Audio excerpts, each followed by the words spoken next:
বেআইনি এবং অবৈধ।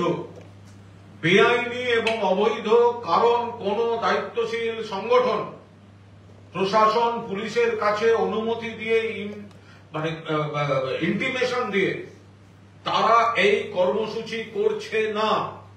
এটা সোশ্যাল মিডিয়া দিয়ে লোক খেপিয়ে হাওয়ায় গন্ডগোলের চেষ্টা হচ্ছে। আবার বলছি, তদন্ত সিজিওতে সিবিআই, মামলা সুপ্রিম কোর্টে দিল্লিতে, আর কলকাতায় নবান্ন চলো বলে রাজনৈতিক উদ্দেশ্য প্রণোদিত গদির রাজনীতি করা হচ্ছে। যারা নির্বাচনে বাংলার মানুষের দ্বারা প্রত্যাখ্যাত হয়েছে তারা হিংসা করিয়ে সেন্ট্রাল গভর্নমেন্ট বা অন্য কোন শক্তিকে এখানে ইনভলভ করতে চাইছে। এই ভিডিওগুলি আমাদের হাতে এসছে, আইনত যেখানে যেখানে দেয়ার তার প্রসেস সেগুলো আমরা করে দেব।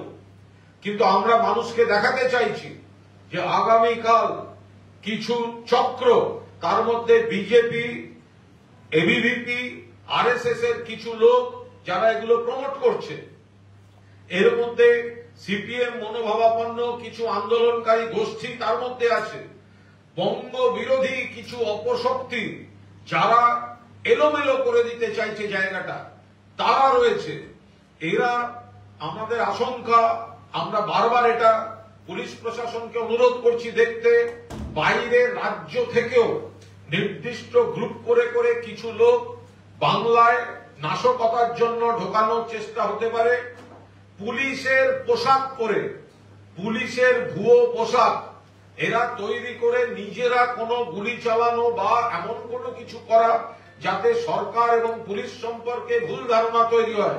সবচেয়ে বড় কথা, একটা গন্ডগোলের পরিস্থিতি তৈরি হয়। ফলে আমরা বলছি আগামীকালের এই কর্মসূচির ডাক বেআইনি, অবৈধ। এখানে যারা যাবেন, কাল পরীক্ষা রয়েছে, পরীক্ষার্থীদের যাতায়াত, শান্তিতে পরীক্ষা হতে দেওয়া, যারা ছাত্র সমাজ বলে ডাকেন তারা পরীক্ষার দিনে এই অরাজকতা তৈরি করতে পারে? আদৌ হতে পারে কখনো?